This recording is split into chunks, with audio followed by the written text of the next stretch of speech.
Hi everyone, and welcome to this edition of the Jamf Breakfast Club.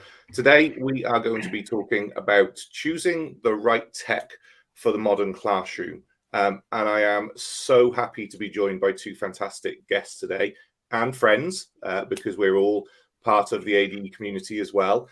So we have Rachel Smith here from Showbie and Sari Lantto. Sari, I'm not even going to try and pronounce the name of the school, so I'm going to let you do that.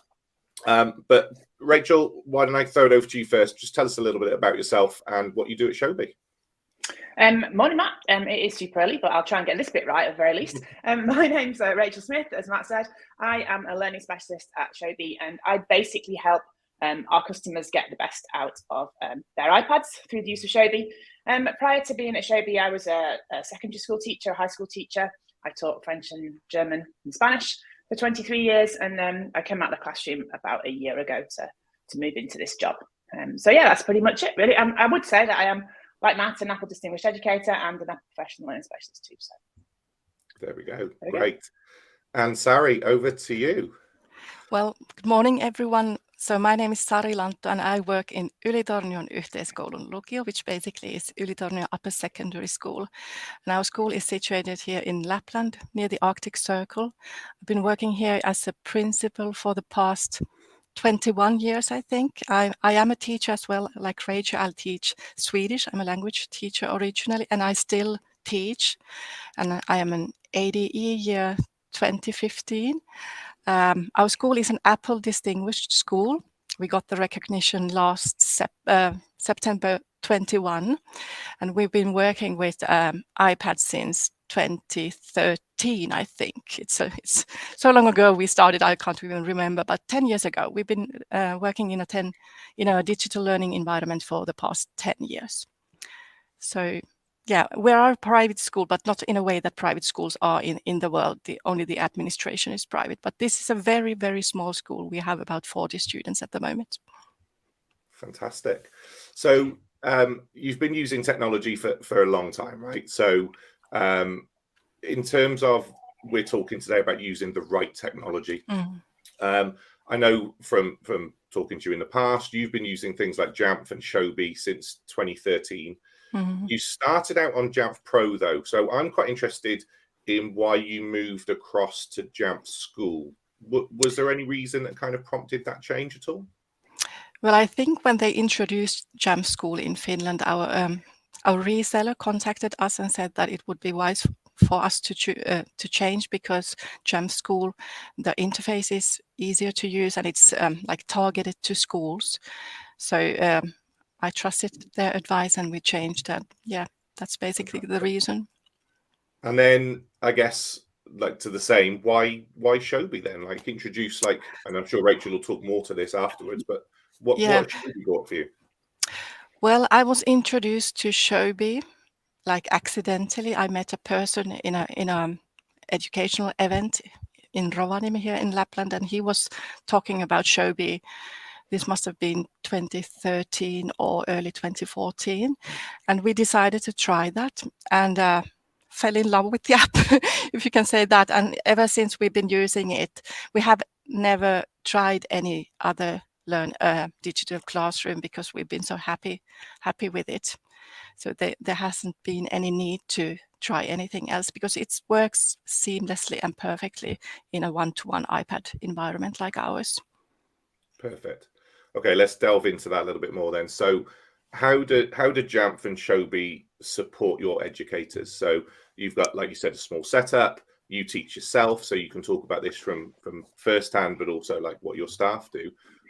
What's the support that these give you?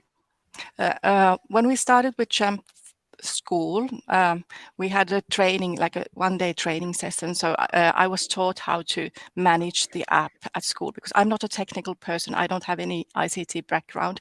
We don't have any ICT staff or support at school. So I had to learn how to use it independently. And after that, one day, of course, if there's been any problems, I've been able to contact a person working for Jamf and ask for help. But it's really, really easy to use, and it's something that works in the background. We don't really notice Jamf as an MDM system. When it just works, it's there. It's doing what it's supposed to do. And Showbie is something that we manage independently. The support is amazing. If we ask for some, if there's a feature request, we just contact Showbie, and they will do what they can. So I think both Jamf and Showbie, the support for schools has been really, really good and fast. But they are systems that we, as a small school, can use independently as well. Rachel, from your point of view, then, like, what do you see as that support side that Showbie offers to a classroom educator? Well, I think Showbie's obviously been built as an iPad app from the ground up. We do have a web app, but it initially was built for iPad. So if you're in a one-to-one iPad environment, it works really seamlessly, like Sari's just saying. And the thing that I like about the app the most is it is super flexible. So it's not sort of guiding you down one method of teaching, you know. It'll work in primary school with very, very young children, all the way up to university students can use Showbie. It's that really super flexible platform that sort of flexes to the way that you want to work. And the reason for that is because you can add pretty much any kind of file type into Showbie. I don't know any other platform that enables you to be able to do that. So you can put your Microsoft stuff in, your Google stuff in, your iWork stuff in, everything can go in. You can put 3D images in, quizzes, you name it, it can go into Showbie. And I think that enables a teacher and a student, actually, because obviously as a teacher, you're trying to build student agency too. It enables a teacher and a student to teach the way they want to teach and learn the way they want to learn. And I think that's really important. And most of all, it's super simple to learn how to use. So even the person in your school who really, really hates technology, they can get on board with Showbie. And just speaking to Sari's point about Jamf School, I was once at a conference and I was sat next to a gentleman. Actually, I was listening to talk about Jamf, and he was sat on his mobile phone and he was managing in excess of 1,000 iPads from his mobile phone through Jamf School. So both products really, it's that super simple interface that just enables you to teach or learn in the way that you want to teach or learn, really. Yeah. Exactly. Sari, let's dig into sort of like what does the classroom look like then? So we talked about like the products, but maybe you could walk us through like how they work together for the educator, like in the classroom environment. What does Jamf and Showbie look like for someone if they were teaching, you know, in 20 minutes time? What's the kind of role of the tools? Yeah, well, Jamf has two roles in our school. It's the MDM part that we don't really notice, and then the active part when we use Jamf Teacher app in classroom. So if we, for example, this week we have exams. Now, if a teacher wants to lock the iPad or the device of the student into certain apps or restrict the use of certain features in the iPad, they can do it really easily. Of course, you can do with Apple Classroom. You can monitor the screens, but we use both actually, both MDM systems. But with Jamf, the app, we can create the class and restrict the use of, for example, social media, or they can only access some certain website on the net, and class or lessons.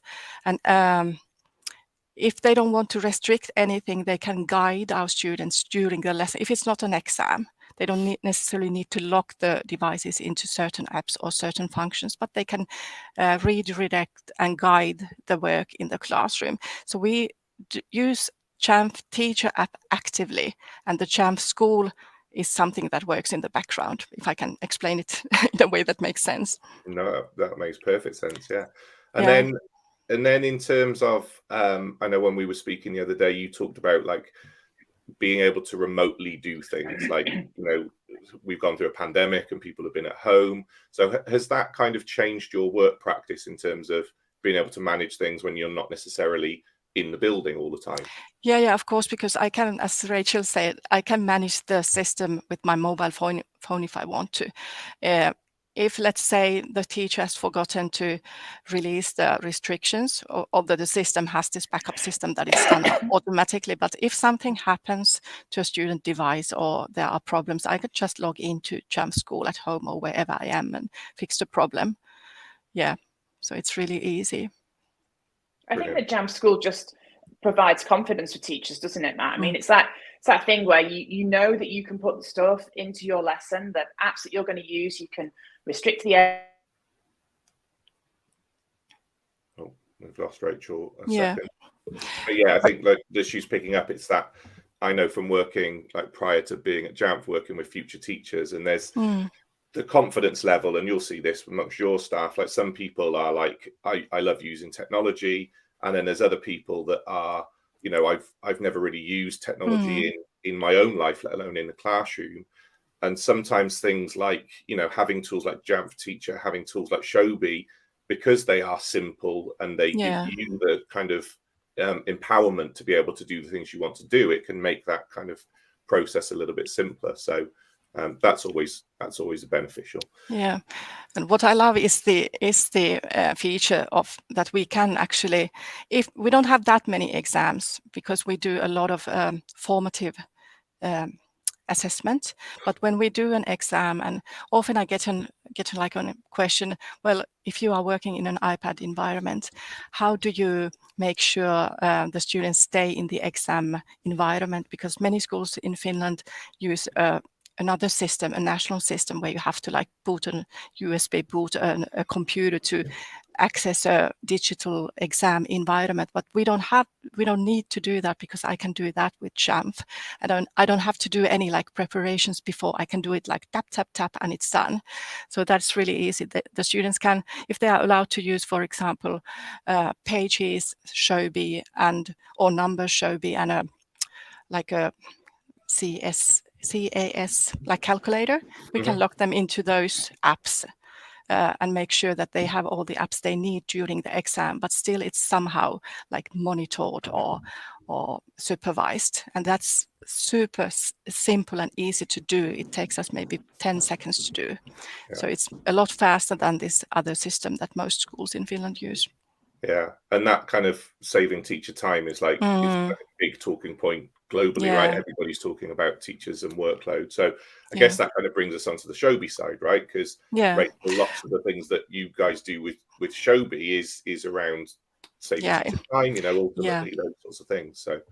So Showbie is something we use all the time. That is our digital classroom. So everything basically happens inside Showbie, from our teachers distributing learning material, teaching material to students, communicating, giving feedback, voice feedback or written feedback, collaborating, the students handing in their work. Everything happens in that inside Showbie. Of course, we work with all the iPad apps like Keynote Numbers and stuff like that, but everything can be added or handed into Showbie. So that is something we use every day, all the time. And especially the voice feedback feature, that makes our lives a lot easier. And of course, the screen recording option as well, if you have that. So yes, Showbie is something that saves us a lot of time and effort, because everything is digital. Our students have 24/7 access to everything we use at school. We have paper books as well, but the book is only one source of information. We can add links and we can add material our teachers have created themselves and so on.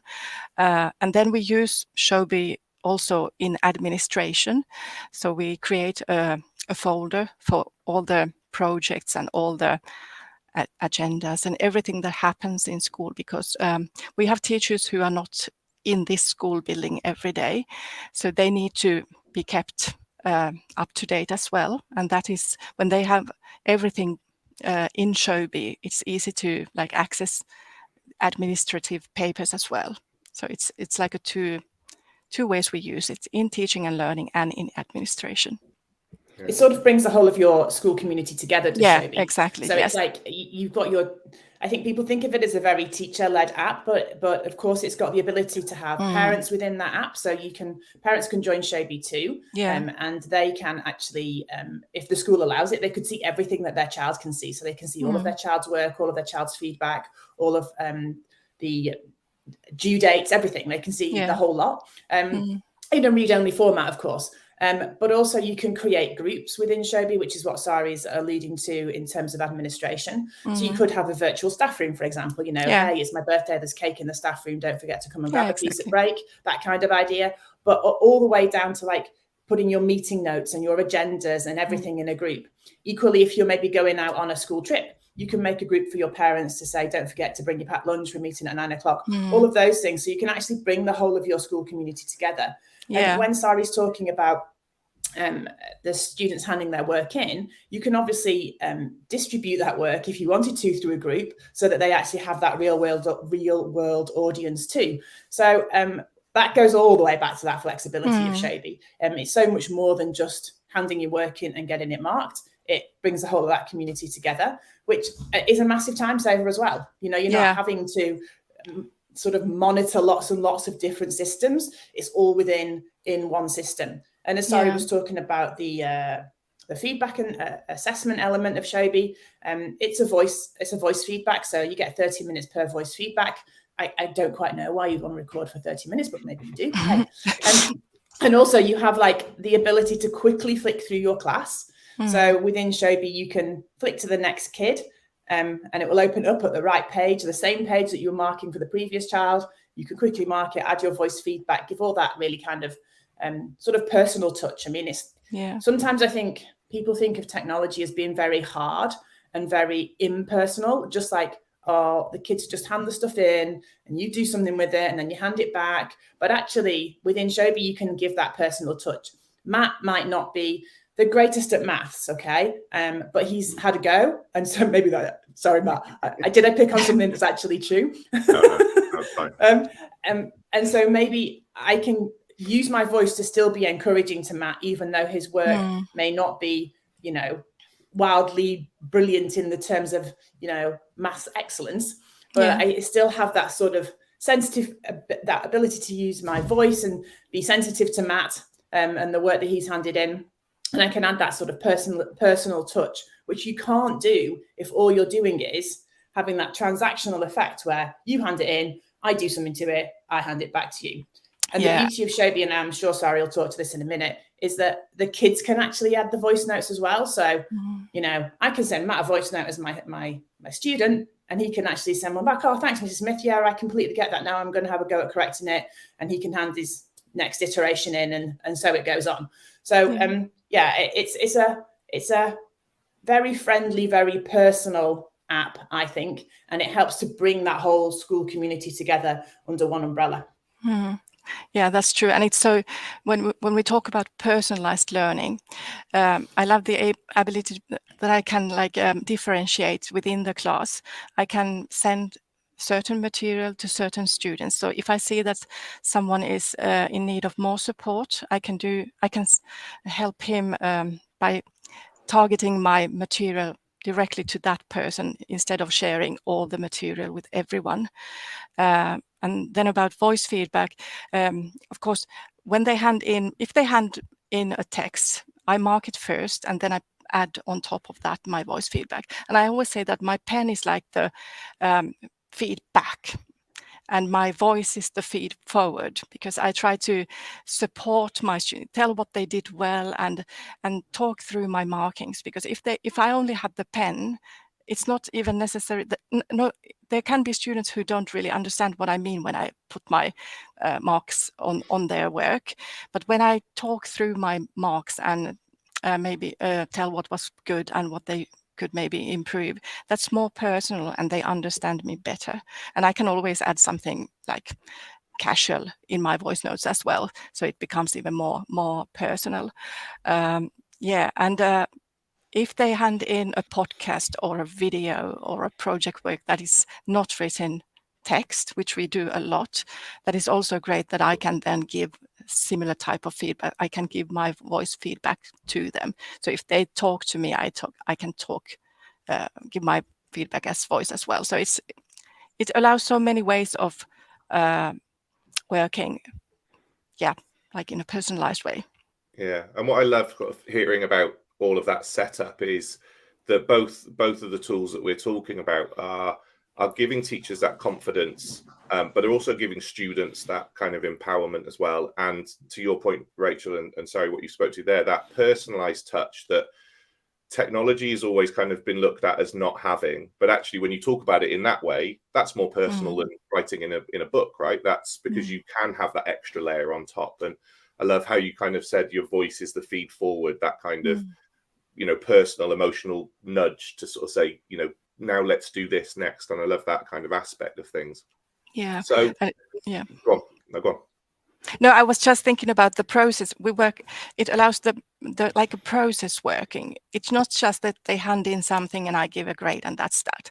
They can, I can follow the process of what they are doing and say that, okay, next time maybe you could do this and this, and before you hand in the final work, you could maybe improve this and this. So that is also something I can do. Yes. And you can see that in Showbie, that you can see there's like almost a timeline of events when the child hands their first piece of work in and then they iterate it. You can see the second piece of work and you can see the third piece of work until it actually becomes the final piece of work. And so you can actually see, so it's like a long timeline of improvement for them. And that voice note thing. So I think voice notes, you can be used in so many ways other than feedback. So, you can, I don't know, you might put a document in to Showbie, which ordinarily in a classroom, the kids would just write on. But in Showbie, they can write on it and they can also record their voice. So they can give you a little bit more detail. So Matt, I know you love a good sketch note. So Matt might have put a sketch note into Showbie, but you can actually voice the sketch note. So you can then start to use it as a revision and a retrieval practice kind of tool, because you have that ability to record voice. Yeah, and if you think about formative assessment or ongoing learning, if you combine, for example, Socrative for self-assessment, they can do it inside Showbie. I can open a test for them so they see where they are in their learning, if they are reaching their goals or if they need to like practice more, or you can do that separately, of course, as well. But yeah. And a school report comes back in, the report from, sorry, Matt, I jumped in on you there, but the Socrative report comes back into Showbie. You can send each child an individual report and they can see where they went wrong. And again, they can put voice note on, like they can annotate that sheet. They can give more detail, more color to the reasons, maybe why they misunderstood a question, or they can maybe explain their misconception in a way. Oh, I really thought it was this. Oh, I don't. Oh, yeah, exactly. Okay. Yeah, and that kind of idea. So, like I said, it gives more color to their work, I think. Yeah, and I think like when you spoke about like it takes any kind of format of material, whether it be video or podcast and stuff, and you mentioned before about kind of giving students like access to specific apps through Jamf Teacher. What it kind of sounds like is that giving children choice in what they do, like you mentioned it, Rachel. I love doing sketch notes. It's my way of representing things because I find it easier than maybe writing a sentence about something, or quicker than writing a sentence. And I think when you give the technology to students and you allow them to do it in a way that works for them, that you can give them that kind of scaffolded choice through Jamf Teacher, because you're saying, look, we want you to have a choice, but I'm not going to give you every app under the sun because that could be overwhelming. I think some of the research says like no more than 5 choices, because then if you have more than 5 choices, it's like crazy. I'm sure you've all been to restaurants where the menu's like 7 pages long and you're like, I have no idea because there's too much choice. So having that kind of restricted choice, but then also having a tool like Showbie that enables all of that stuff to go in. Like I'm not restricted to doing only paper, or not paper, but word processed documents, because it also takes in video, it also takes in audio. There are so many different ways that I can demonstrate learning. And I think that's empowering to students because their personal choice in how they want to represent their learning is taken on board. I'm going to kind of flip it back though to to the teacher, right? So the teachers that potentially are listening to this, that this all sounds great, but I'm not that confident. Like, what have you put in place, or how do the tools themselves help those teachers that don't have that kind of massive amount of confidence using technology? Well, this year we have a substitute teacher who's only working 4 months for us, and he's working remotely. So he's actually 700 kilometers from our school. And when we recruited him, we agreed that there's no point of me like teaching him how to use iPad during these 4 months, and there's no point of him trying to learn the way we use technology. The most important thing was that our student could continue learning and studying the way we are used to, and he could do his own thing. And that is where Showbie was really helpful, because even if he's not in our system, he's working with totally different tools than we are used to. Showbie allows him to put all his teaching material in Showbie, and my students don't really notice that much that he is not in our normal environment. So for me to teach him how to use Showbie, I did inside Showbie. I created him a short like videos, and if you tap here, that this is what happens. And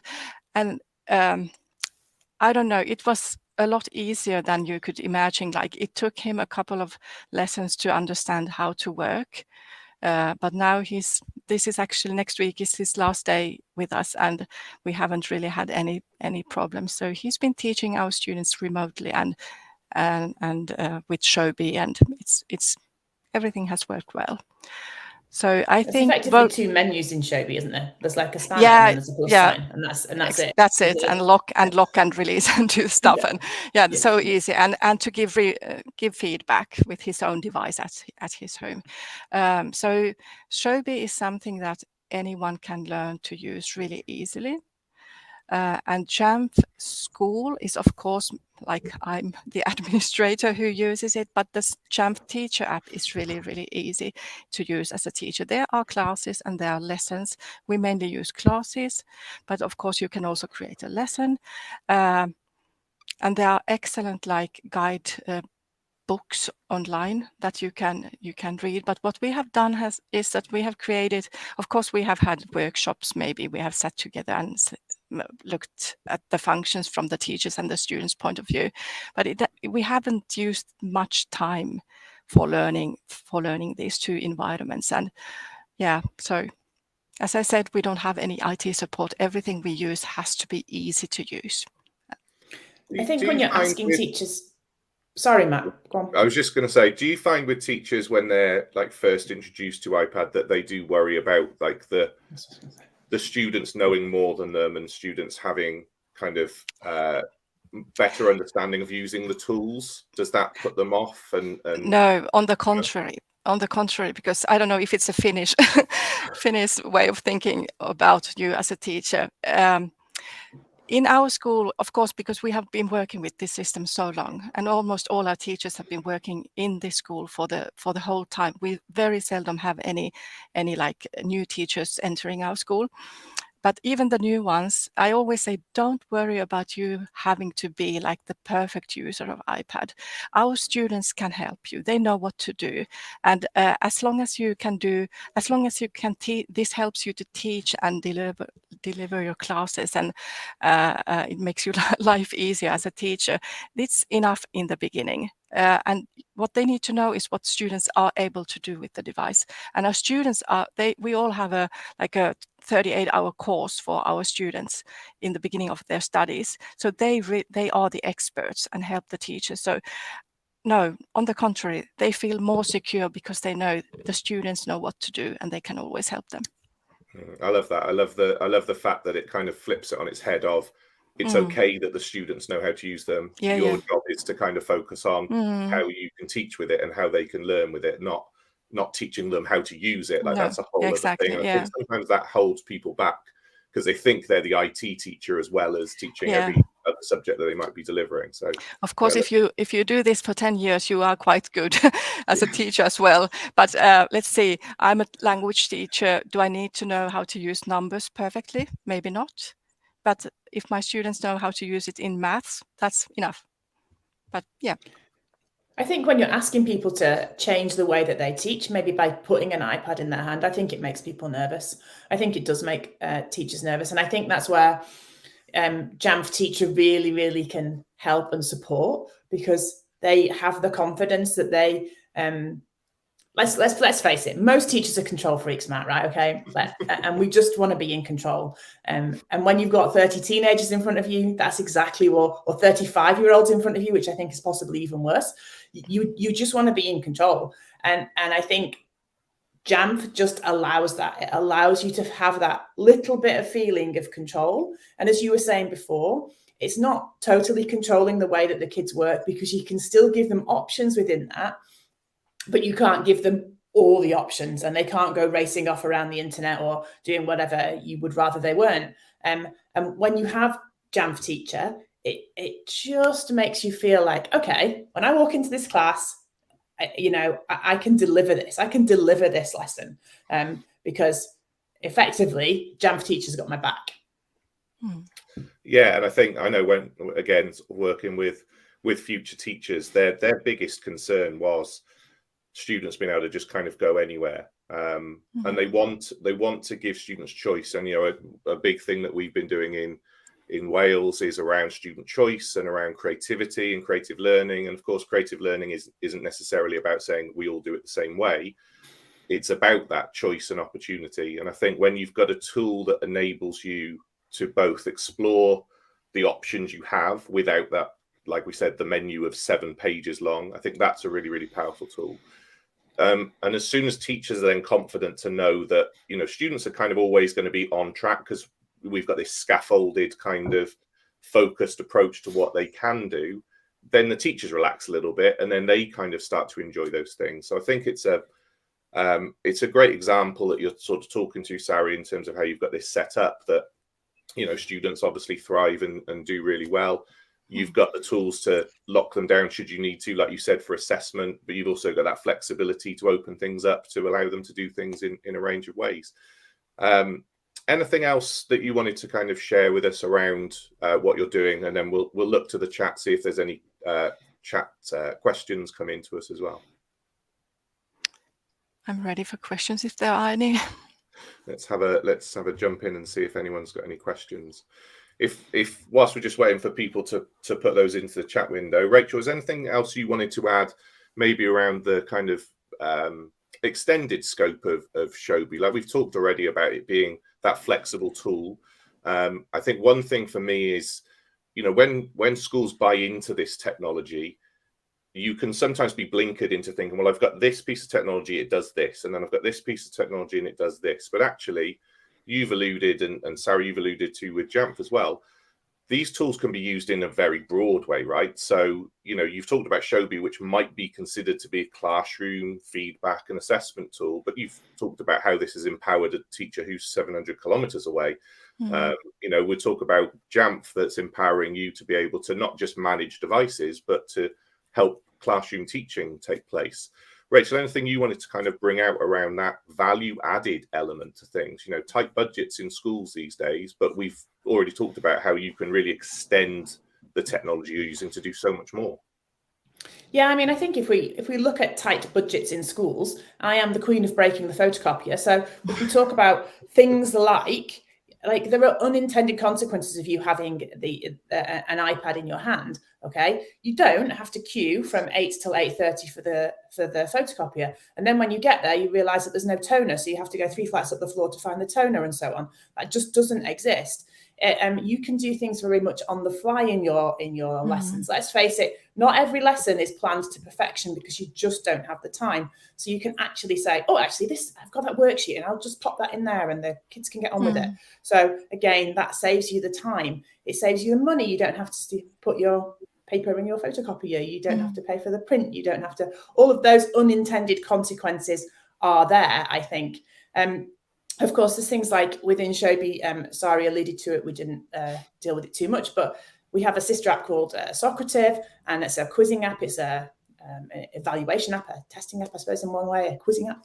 And you can pull that into Showbie, and the students never, ever leave Showbie. And you can assess their learning from within Showbie. And again, it's that whole security thing. They're only going to stay in this app, but I'm going to get that minute by minute feedback on what the students are doing if I want to. I can see exactly what they're thinking, and I can very, very quickly address misconceptions. So yeah, there's plenty of value added. I think unintended consequences of purchasing technology. You have to be brave in the first place, I think. It's probably, And it also allows like collaboration between schools, because when we have international projects, the first thing I ask always is, can we use Showbie so we can put all the project papers in it and add our students in that as well. So I think it's a great tool for that as well. Of course, we can share like an iWork document, which we do a lot as well. But if we want to add students, a lot of students, then we tend to use Showbie for that as well. And the collaboration between staff is enabled because you can share a class, you can co-teach a class, you can share materials between teachers. So we could all plan a lesson and then share it out amongst our teachers. At the end of the school year, you can copy your class over. So if you want to use those materials again in the next semester or whatever, then you can easily do all of that within Showbie. You're not actually having to add everything in time and time again, which you may have to do with other applications. Yeah. Brilliant. I've got one question, and this is a question which kind of goes back to the start. So we all said we're ADEs, right? Now, some people might not know what an ADE is. So I'm going to throw it over to you guys to help explain what ADEs are. Now, I was ADE class of 2013, which is that's unfortunate, Matt. Best class ever. That set everybody else up for their success, obviously. So ADE kind of is something to me, but I'm going to ask you guys, like, what is being an ADE to you, and what is an ADE, I guess? Okay, I'm class of 2015. I had worked. I'm the same. Yeah. No. Yes, I am. Yeah. The best class ever. I had been working with inside Apple ecosystem for years before even knowing about the ADE, or before it was even like available in Finland. And when you are an ADE, you are just like a normal teacher who uses Apple technology to enhance learning and teaching.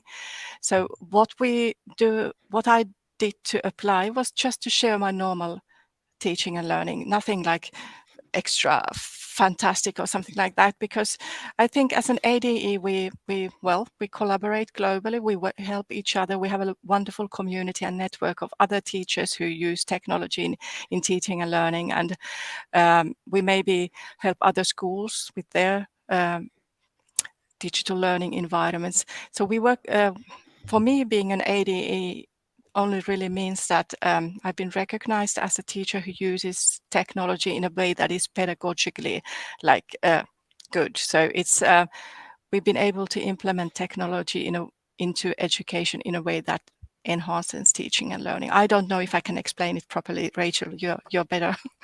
No, I think you've done a great job. I am happy with that. Other than saying 2015 was the best class ever. Yeah. Everything you just said was really good. Okay, we've got a couple of questions coming to the chat. So, can both of these apps be used offline? Showbie. No, I don't think so. Yeah, you need to have internet connection. Yeah, they basically they need the internet to be able to sort of manage the workflow between the devices, etc. So, good question. Yes, Wi-Fi is always going to be an important thing within your setting. And is there any time frame on using multiple app IDs with iPads managed by Jamf School? Is there any time frame on using multiple Apple IDs with iPads managed?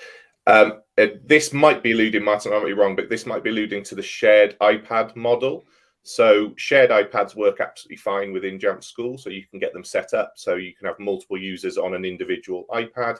And then within that, you can have different kind of settings for each student. So student A might log on to the device, and then student B might log on afterwards, and their Showbie stuff will be where their Showbie stuff is meant to be, and student A's Showbie stuff will be where their Showbie stuff will be. So I'm hoping I've kind of answered that right.